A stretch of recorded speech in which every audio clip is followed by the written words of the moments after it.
Ponsford, who comes from my own state, Victoria. Has had wonderful success during the tour, averaging well over 50 in the test matches, and he put up a very, very fine effort in the final test match at the Oval, in which he made 110.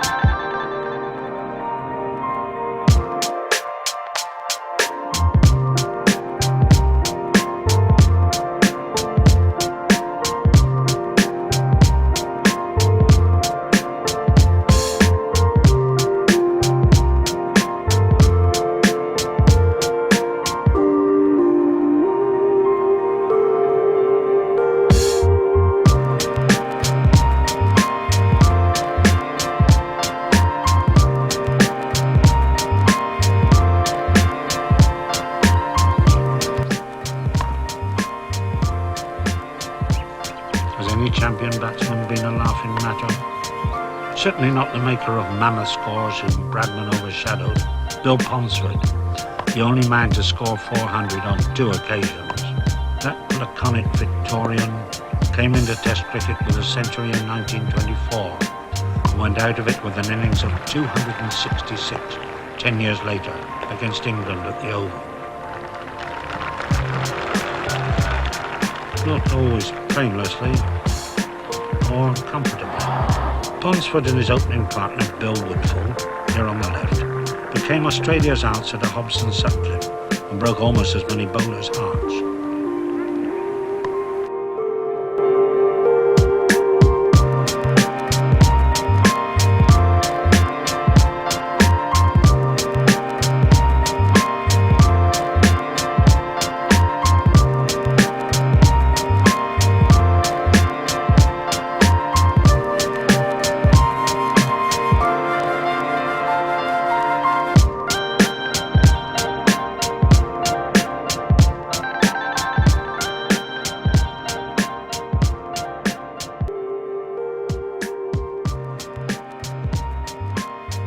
It's nearly 60 years since the King of the Day, George V, welcomed the all-conquering Australians to England.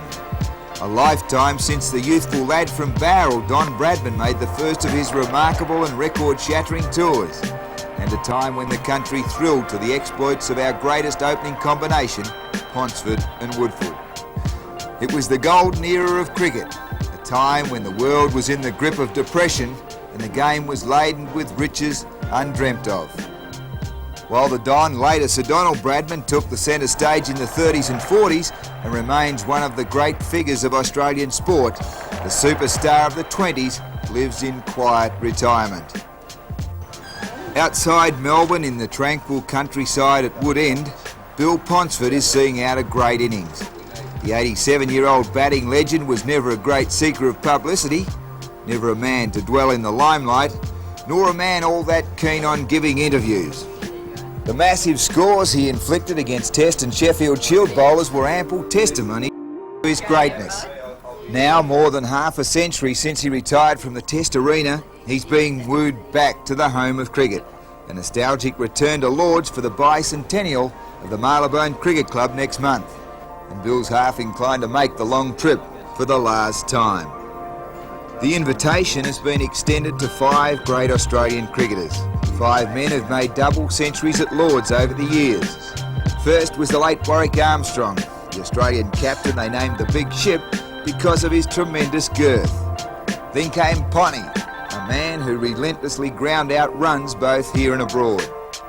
Sir Donald Bradman, the game's greatest ever batsman. Lindsay Hassett, the graceful and artistic Victorian who played both before and after the war. Queensland opener Bill Brown, and our finest left-hander Neil Harvey, the last man to make a double ton for the Australians at Lords. All have been asked to return for the celebrations. And it was for that reason that I found myself enjoying a cup of tea and some delicious home-cooked scones with Bill Ponsford during the week. He's always been shy and retiring, and is still a little reticent to look back on those mammoth scores that became world records in the 20s. Twice he topped 400, and no man has managed that feat to this day.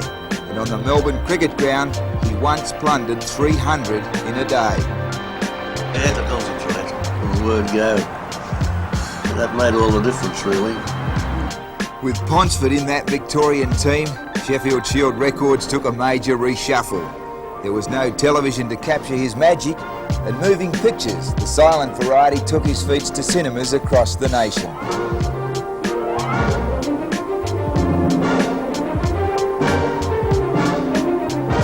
It was an era in which an Australian tour of the old country was not taken lightly. A trip to be savoured forever. What about your trips to England? What, you had three trips across to England? How did you go across in those days? Boat. Went across by boat, which were enjoyed by everybody. It must have been great for the team spirit. Well, the team spirit was there all the time. That magnificent spirit continues to this day, as former Victorian and Australian teammate Leo O'Brien recalls. After his first trip to England in 1926, he came back an enormously improved player, and that's when the big scoring started. They developed his technique and solidified his great defence and gave him the confidence to go ahead with stroke making. This man, Harold Larwood, will be remembered for the infamous Bodyline series in 1932-33. And O'Brien blames the Englishman for Ponsford's early retirement. He got the better of most of us. I mean, there's no doubt about that. I mean, we know that Don averaged 56, but he said they cut him down from averaging 100 and won the series. And there's not the slightest doubt that Don was the boy that they were after. On the 1934 tour of England, the Australians bounced back from that controversial and bitter defeat by Jardine's men. The record-shattering Bradman easing the mantle away from Ponsford, but both men capable of staying at the crease forever. Ponsford had started his Test career with a century on debut. That was against England in Sydney, and another in his next at the MCG. But Australian fans will always remember his magnificent 266 in his last Test match. This classic footage captures forever Ponsford batting with Bradman at the Oval, putting together 451 for the second wicket in only 5¼ hours, a record that still stands.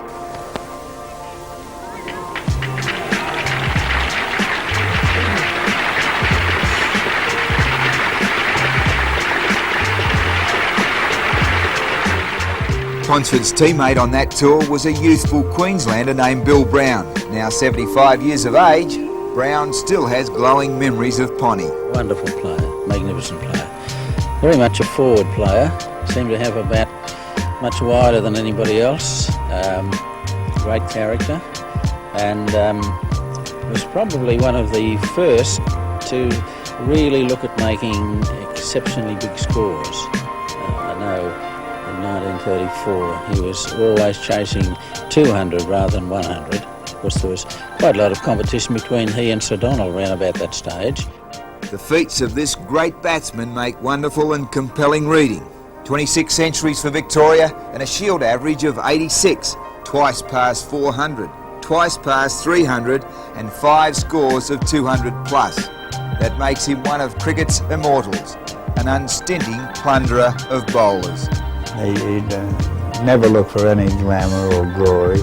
I suppose he thought, like everyone else, nice to read your name in the paper, but as far as walking around and exposing yourself to public opinion, no, let somebody else.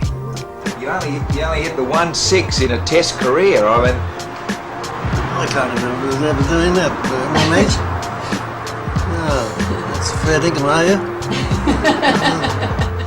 Bill enjoys looking back through the yellowing clippings in his scrapbooks, but try as you may, he won't be drawn into any comparisons between himself and Bradman. Bill Brown knows both men, played with them, and watched them take attack after attack apart. They were both fellows who could bat, on and on. I think Don scored his runs quite somewhat faster than Bill did, but Bill was a magnificent player, and once he got settled in, it was a case of shut the gate. He was there for the day. In the nostalgic halls of the Melbourne Cricket Ground, Bill Ponsford's photographs will remain forever, and the committee gave him the singular honour of naming a grandstand after him. The first player to be immortalised in that way at Australia's and in fact the world's first test match venue. You get the feeling Bill's pretty impressed by it too, but it isn't in his style to say so. These days he's quite content to sit back and enjoy the company of his family, the country air, and to take time out now just to feed the chooks.